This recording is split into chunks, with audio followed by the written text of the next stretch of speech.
నమస్కారం. నేను మీ శ్రీనివాస్. ఏపీ టుడేకి స్వాగతం. జగన్మోహన్ రెడ్డి గారు మేనిఫెస్టోను విడుదల చేశారు. ఈ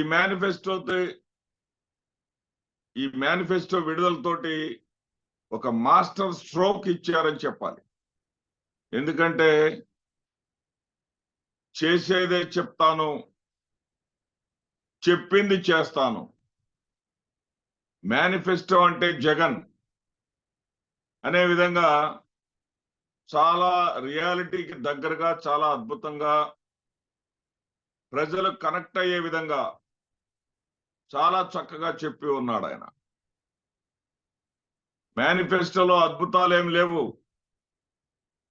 రుణమాఫీ లాంటి, రైతు రుణమాఫీ లాంటి హామీలేమీ లేవు. ఈ ఏదైతే రైతు రుణమాఫీ హామీ లేదో, నేను క్షేత్రస్థాయిలో దీనిని ప్రత్తిపాడు మండలంలో కొన్ని గ్రామాల్లో నేను తిరిగి మేనిఫెస్టో విడుదలైనటువంటి సమయంలో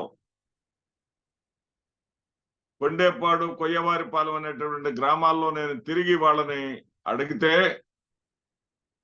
వాళ్ళు స్పష్టంగా జగన్మోహన్ రెడ్డి గారిని సమర్థిస్తూ వాళ్ళు చెప్పినటువంటి మాటలు ఏంటంటే, అయ్యా రైతు భరోసా అనేది కేవలం 30% మందికి వర్తిస్తుంది. ఏది రుణమాఫీ అనేది కేవలం 30% మందికి వర్తిస్తుంది. మేము కౌలు చేసుకునేటటువంటి రైతులం కూడా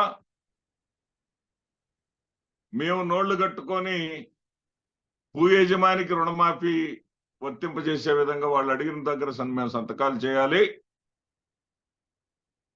జగన్మోహన్ రెడ్డి గారు 70% మంది మాబోటి వాళ్ళందరినీ దృష్టిలో పెట్టుకొని రుణమాఫీ కన్నా మెరుగైనటువంటి పథకం రైతు భరోసా. కాబట్టి రైతు భరోసా గతంలో ఇచ్చిన 13,500 కాకుండా దానికి మరో 2,500 పెంచుతూ 16,000 చేశారు. ఈ 16,000 చేయడం దాదాపు 5 ఏళ్లలో 80,000 రూపాయలు అందించడం అనేది ఎక్స్పీరియన్స్ అయ్యున్నాం. కాబట్టి గతంలో జగన్మోహన్ రెడ్డి గారు 67,500, వాస్తవానికి 54,000 ఇస్తామని చెప్పుకున్నారు. కానీ దానిని ఆ 54,000 కాకుండా 67,500 లోగడ ఇచ్చున్నారు. ఇస్తామన్న దానికన్నా ఎక్కువ డబ్బులు ఇచ్చున్నాడు. కాబట్టి ఆయన మాటను మేము నమ్ముతాం. ఇప్పుడు ఆయన 67,500 కాదు 80,000 ఇస్తానంటున్నాడు. ఇస్తానంటే ఇస్తాడు.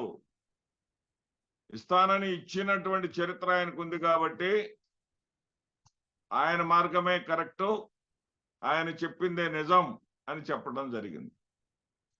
అదేవిధంగా జగన్మోహన్ రెడ్డి గారు ఇక్కడ మహిళా సాధికారతను దృష్టిలో పెట్టుకున్నాడో ఏమో, చేయూత పథకం ద్వారా గతంలో 75,000 రూపాయలు సంవత్సరానికి అందజేస్తే, 5 ఏళ్లలో అందజేస్తే ఇప్పుడు 1,50,000 ఇస్తానంటున్నాడు. అదే కాపు నేస్తం ద్వారా కూడా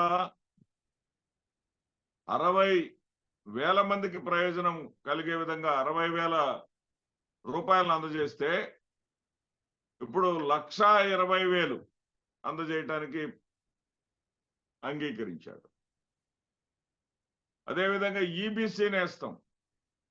ఈబీసీ నేస్తం ద్వారా కేవలం 45,000 రూపాయలు మాత్రమే గత 5 ఏళ్లలో ఇవ్వగలిగాను. ఆర్థికంగా ఉన్నత కులాల్లో ఉన్నటువంటి వెనకబడినటువంటి మహిళలకు ఇచ్చేటటువంటి ఈ పథకం ద్వారా 45,000ని రెట్టింపు కాకుండా అంతకన్నా ఎక్కువగా, అంటే 21,000 చేసి వరుసగా 5 ఏళ్లు 1,05,000 రూపాయలు ఇస్తానని చెప్పాడు.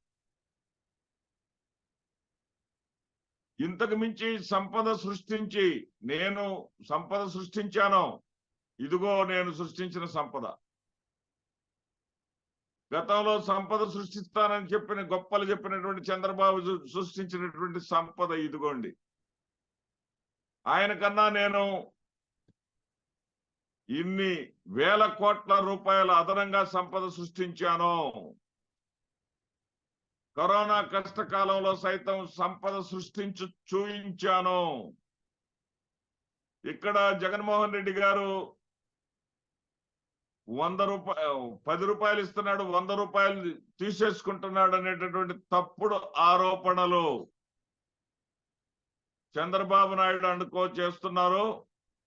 ఇదిగోండి చంద్రబాబు నాయుడు వేసిన ట్యాక్సులు, ఇవిగోండి నేను వేసిన ట్యాక్సులు అని చెప్పేసి సవివరంగా పవర్ పాయింట్ ప్రెజెంటేషన్ ద్వారా వివరించాడు జగన్మోహన్ రెడ్డి గారు. చాలా స్పష్టంగా ఆయన హయాంలో, చంద్రబాబు హయాంలో దాదాపుగా 6% ట్యాక్సెస్ వసూలు చేస్తే ఈయన హయాంలో 5.27% మాత్రమే ట్యాక్సులు వసూలు చేసినటువంటి వైనాన్ని కళ్లకు కట్టినట్టుగా ప్రజలకు అర్థమయ్యే విధంగా చెప్పాడు జగన్మోహన్ రెడ్డి గారు. జగన్మోహన్ రెడ్డి గారు చెప్పిన దాంట్లో ఎంత వాస్తవికత ఉన్నదో, అవతల చంద్రబాబు నాయుడు గారు ఏమన్నాడు, 4,000 రూపాయలు పింఛన్ ఇస్తాను, 4,000 రూపాయలు పింఛన్ కూడా ఏప్రిల్ నెల నుంచి ఇస్తాను, ఏప్రిల్ మే నెలలు కలిపి జూన్ నెలలో ప్రభుత్వం అధికారంలోకి రాగానే 3 నెలలు ఒకేసారి ఇచ్చేస్తాను అనేటటువంటి ఒక ఆశ పెట్టాడు.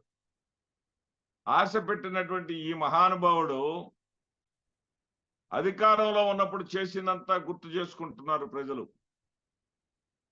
ఆడపిల్ల పుట్టిందే తడవుగా 25,000 ఇస్తానని ఒక్కటంటే ఒక్క రూపాయి కూడా ఇవ్వలేదు. అదేవిధంగా పక్కన తెలంగాణ ప్రభుత్వంలో చూశాము, పింఛను పెంచుతామని చెప్పేసి ఈనాటి వరకు కూడా పెంచలేదు. ఎన్నికలకు ముందు హామీ ఇచ్చి, ఎన్నికలకు ముందు గతంలో అనేక అనుభవాలు ఉన్నాయి చంద్రబాబు నాయుడు అనుభవాలు. 2 రూపాయలు ఎన్టీ రామారావు ఇచ్చినటువంటి బియ్యాన్ని కొనసాగిస్తానని చెప్పి మధ్యంతర ఎన్నికలు ముగిసిన వెంటనే, 96లో మధ్యంతర ఎన్నికలు ముగిసిన వెంటనే 2 రూపాయలు ఏకంగా 5.5 చేసినటువంటి చరిత్ర చంద్రబాబు నాయుడుది. చంద్రబాబు నాయుడు మద్యపాన నిషేధం అంటూ చంద్రబాబు నాయుడు కోసము ఉద్యమించినటువంటి ఈనాడు పత్రిక చంద్రబాబు నాయుడు అధికారంలోకి రాగానే మద్యపాన నిషేధం వల్ల ప్రాణాలు పోతా ఉన్నాయి, నష్టాలు జరిగిపోతా ఉన్నాయి, ఆర్థిక వనరులు కుచించుకుపోతున్నాయని వ్యాసాలు రాసి మళ్ళీ మద్యాన్ని ఏరులై పారించినటువంటి చరిత్రను కూడా ప్రజలు గుర్తు చేస్తా ఉన్నారు. ఇప్పుడు ఇంతకు మించి ఏదైతే 4,000 రూపాయలు ఇస్తానని అనగానే నేను 4,000 ఇస్తానని చెప్పలేదు జగన్మోహన్ రెడ్డి గారు. అదేవిధంగా రైతు భరోసా కింద 20,000 ఇస్తాననగానే నేను కూడా 20,000 ఇస్తానని చెప్పలేదు జగన్మోహన్ రెడ్డి గారు. ఎందుకంటే నిజంగా ఇచ్చేవాడికి తెలుసు ఆ బాధ ఏంటో. ఉదాహరణకి ఎగ్గొట్టేవాడు అప్పు దొరికితే చాలనుకొని ఎంతైనా వడ్డీ ఇస్తానంటాడు, 10 రూపాయల వడ్డీ అయినా ఇస్తానంటాడు, ఆ డబ్బులు తీసుకుంటాడు, వాడికి అడ్రస్ కనపడదు. అదేవిధంగా అప్పు తీర్చే గుణం ఉన్నవాడు, అయ్యా నేను 2 రూపాయలు వడ్డీ మించి కట్టలేను అని చెప్పేసి తీసుకుంటాడు, దొరికితేనే ఇస్తాడు, దొరికితేనే 2 రూపాయల వడ్డీకి దొరికితేనే డబ్బులు తీసుకుంటాడు, దొరకకపోతే మౌనంగా ఉండిపోతాడు, తన అవసరాన్ని వాయిదా వేసుకుంటాడు తప్ప, మిన్నకుంటాడు తప్ప 3 రూపాయల వడ్డీకో, 5 రూపాయల వడ్డీకో, 10 రూపాయల వడ్డీకో తీసుకోడు. చంద్రబాబు చేసేది కూడా అంతే. అధికారం రావటం కోసం ఎన్నైనా చెప్తాడు. ఇప్పుడు కుహనా మేధావులు చాలా మంది ఉన్నారు. నిన్నటిదాకా రాష్ట్రం శ్రీలంక అయిపోతుంది, మరి రాష్ట్రము వెనుజులా అయిపోతుంది, పంచటానికి ముఖ్యమంత్రి కావాలా, ఆడదైన పంచిద్ది అని చెప్పినటువంటి ఈ కుహనా మేధావులంతా, ఈ పచ్చ మీడియా మరి ప్రబుద్ధులంతా, మేధావుల రూపంలో వచ్చేటటువంటి జయప్రకాష్ నారాయణ లాంటి కుహనా మేధావులంతా కూడా ఇప్పుడు ఏమి సమాధానం చెప్తారో చూడాల. ఎందుకంటే 4,000 రూపాయలు పెన్షన్ ఇస్తానంటే జగన్మోహన్ రెడ్డి గారు నేను 4,000 ఇవ్వలేను, కాని మాటలు చెప్పను, చేతగాని మాటలు చెప్పను, నేను ఇచ్చేటటువంటి సంక్షేమ పథకాలకే ఇప్పటికి సంవత్సరానికి 70,000 కోట్ల రూపాయలు ఖర్చు అవుతా ఉన్నాయి. చంద్రబాబు నాయుడు చెప్పేటటువంటి ఇవ్వాలంటే 1,50,000 కోట్ల రూపాయలు కావాలి. నేను అలాంటి గాలి మాటలు చెప్పలేను, చేయగలిగేదే చెప్తాను అని చెప్పినటువంటి జగన్మోహన్ రెడ్డి గారి నిజాయితీని అంగీకరిస్తారా ఈ కుహనా మేధావులు? ప్రజలెటు అంగీకరిస్తారు జగన్మోహన్ రెడ్డి గారి నిజాయితీని? జగన్మోహన్ రెడ్డి గారి వెంటే జనం ఉన్నారు. అది జూన్ 24వ తారీఖున జూన్ 4వ తారీఖున ఎన్నికల ఫలితాల్లో స్పష్టంగా అర్థమైపోద్ది. అది వేరే విషయం. ఈ మేధావులు ఏం చెప్తారు? రాష్ట్రం ఆర్థికంగా దివాళా తీసిందని చెప్పేటటువంటి ఈ మేధావులకి చాలా స్పష్టంగా జగన్మోహన్ రెడ్డి గారు చంద్రబాబు చేసిన అప్పుల కన్నా తాను చేసిన అప్పులు తక్కువ, చంద్రబాబు తన పరిమితిని మించి 37,000 కోట్ల రూపాయల అదనంగా అప్పు చేస్తే ఇంకా ఆంధ్రప్రదేశ్ FRBM పరిమితికి లోబడే ఉంది, ఇంకా 366 కోట్ల రూపాయలు మనం ఇంకా అప్పు చేయగలిగేటటువంటి స్థితిలో మనం ఉన్నామనేటటువంటి వాస్తవాన్ని జగన్మోహన్ రెడ్డి గారు చెప్పిన తర్వాత మరి 70,000 కోట్ల రూపాయలు పంచుతూ జాగ్రత్తగా అటు సంక్షేమాన్ని ఇటు అభివృద్ధిని జోడు గుర్రాల వల్లే పరిగెత్తిస్తున్నటువంటి జగన్మోహన్ రెడ్డి గారిని కాదని చంద్రబాబు ఇస్తానన్నటువంటి 4,000 రూపాయలు పింఛను కానివ్వండి, మరి ఇంట్లో ఎంతమంది పిల్లలుంటే అంతమందికి ఇస్తాననేటటువంటి మాటలు కానివ్వండి, ఎలా నమ్ముతారు ఈ కుహనా మేధావులు? ఇప్పటి వరకు నిన్నటి వరకు చదువుకున్న వాళ్ళు, మధ్యతరగతి వాళ్ళు, అబోవ్ మిడిల్ క్లాస్ వాళ్ళు, సంపన్నులు ఇప్పటి వరకు జగన్మోహన్ రెడ్డి గారిని విమర్శిస్తూ వచ్చారు. ఏమనంటే మా ట్యాక్సుల రూపంలో మేము కట్టే డబ్బులన్నింటినీ పేదవాళ్ళకు దోచిపెడుతున్నాడు, వాళ్ళకు దోచిపెట్టడానికేనా ఈయనకు అధికారం ఇచ్చింది అని చెప్పారు. మరి ఈయన నేను ఇచ్చేటటువంటి ఇప్పుడు ఉన్నటువంటి నవరత్నాల్లోని సంక్షేమ పథకాలను మాత్రమే కొనసాగిస్తాను, కొత్తగా ఏ హామీని నేను ఇవ్వలేను, రుణమాఫీ లాంటివి కానివ్వండి, లేదా 200 యూనిట్లు విద్యుత్ లాంటివి కానివ్వండి, లేదా ఉచిత ఆర్టీసీ బస్సు ప్రయాణం లాంటివి కానివ్వండి, ఇలాంటి ఆకర్షణీయమైనటువంటి పథకాలు ఏమి నేను ఇవ్వను, నన్ను నమ్మితే నాకు ఓట్లేయండి అని అడిగినటువంటి జగన్మోహన్ రెడ్డి గారి వైపు ఉంటారా ఈ కుహనా మేధావులు, ఈ అప్పర్ మిడిల్ క్లాస్ వాళ్ళు, ఈ సంపన్నులు? మరి లేదు మేము 4 బిడ్డలు కనండి నేను పంచుతాను, 4 బిడ్డలు కనండి ఇంటికి 60,000 ఇస్తాను, రైతు భరోసా కింద 20,000 ఇస్తాను, మరి ఉచితంగా ఆర్టీసీ బస్సుల్లో ప్రయాణం చేపిస్తాను అని చెప్పేటటువంటి దొంగ మాటలు చెప్పేటటువంటి చంద్రబాబును నమ్ముతారా ఈ కుహనా మేధావులు? మీలో మీరు ప్రశ్నించుకోండి. చాలా స్పష్టంగా జగన్మోహన్ రెడ్డి గారు ఏదైతే నేను ఇప్పటి వరకు అమలు చేస్తున్నానో వాటినే కొంచెం పెంచి అమలు చేస్తానని చెప్పాడు ఆయన. ఆయన కష్టం, ఆయన నిజమా, ఆయన నిజాయితీనా, ఆయన కరెక్టా? ఇప్పటి వరకు ఆయన్ని విమర్శించినటువంటి అప్పర్ మిడిల్ క్లాస్ వాళ్ళు, సంపన్నులు అంతకన్నా ఎక్కువ ఇస్తానన్నటువంటి చంద్రబాబు నాయుడుని నిలదీయరా? జగన్మోహన్ రెడ్డి గారు పంచితే శ్రీలంక అయిపోతే నువ్వు అంతకన్నా ఎక్కువ పంచితే శ్రీలంక, సోమాలియా కాకుండా సింగపూర్ ఎలా అయింది చంద్రబాబు నాయుడు అని ప్రశ్నించేటటువంటి స్థాయికి ఈ యొక్క మధ్యతరగతి వాళ్ళు, అప్పర్ మిడిల్ క్లాస్ వాళ్ళు, సంపన్నులు కూడా వచ్చి తీరాలి. మీలో నిజాయితీ ఉంటే, మీలో కల్మషం లేకపోతే, మీరు నిజంగా రాష్ట్ర ప్రయోజనాలు కోరుకునే వాళ్ళైతే, రాష్ట్ర సంక్షేమాన్ని కోరుకునే వాళ్ళైతే, రాష్ట్రంలో అభివృద్ధి అనేది కట్టినట్లుగా కనిపించడం లేదా?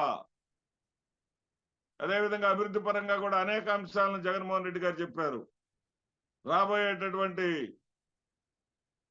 5 ఏళ్ల కాలంలో ఖచ్చితంగా పోలవరం పూర్తవుతుందని చెప్పారు, 17 మెడికల్ కాలేజీలు పూర్తవుతాయని చెప్పారు. అదేవిధంగా కొన్ని ఏది మన యాక్సిడెంట్ టిప్పర్ డ్రైవర్ కి సీట్ ఇచ్చామని ఘనంగా చెప్పారు జగన్మోహన్ రెడ్డి గారు మీరు. కానీ డ్రైవర్ చనిపోతే వాళ్ళకి ఏ విధమైనటువంటి బీమా వస్తు లేదు అని చెప్పేసి అంటే జగన్మోహన్ రెడ్డి గారు ఒక అడుగు ముందుకేసి ప్రాణాలు చాలా విలువైనవి, ఒక టిప్పర్ డ్రైవర్ అనే కాదు, అంటే ఒక డ్రైవరు అంటే లారీలు కారులు నడిపేటటువంటి డ్రైవర్లనే కాదు, స్విగ్గీ జొమాటో ఆహార పదార్థాలను ఇళ్లకు అందించేటటువంటి వాళ్ళల్లో కూడా ఎవరికి యాక్సిడెంట్ అయినా సరే వాళ్ళు అకాల మరణం చెందితే 10 లక్షల రూపాయలు బీమా ఇస్తామని ప్రకటించడం, ప్రజల పక్షాన నిలబడేటటువంటి జగన్మోహన్ రెడ్డి, ప్రజల గురించి ఆలోచించేటటువంటి మనసున్న నాయకుడు చేసేటటువంటి పనిని స్వాగతిద్దామా? దొంగ మాటలు చెప్పి అధికారం వస్తే చాలు, అధికారం వచ్చిన తర్వాత ఆట పట్టించొచ్చు అనేటటువంటి చంద్రబాబు నాయుడు వైపు నిలుస్తారా? ఈ యొక్క నిన్నటి వరకు జగన్మోహన్ రెడ్డి గారిని విమర్శించిన వాళ్ళు అనేది నా యొక్క సూటి ప్రశ్న. నమస్తే.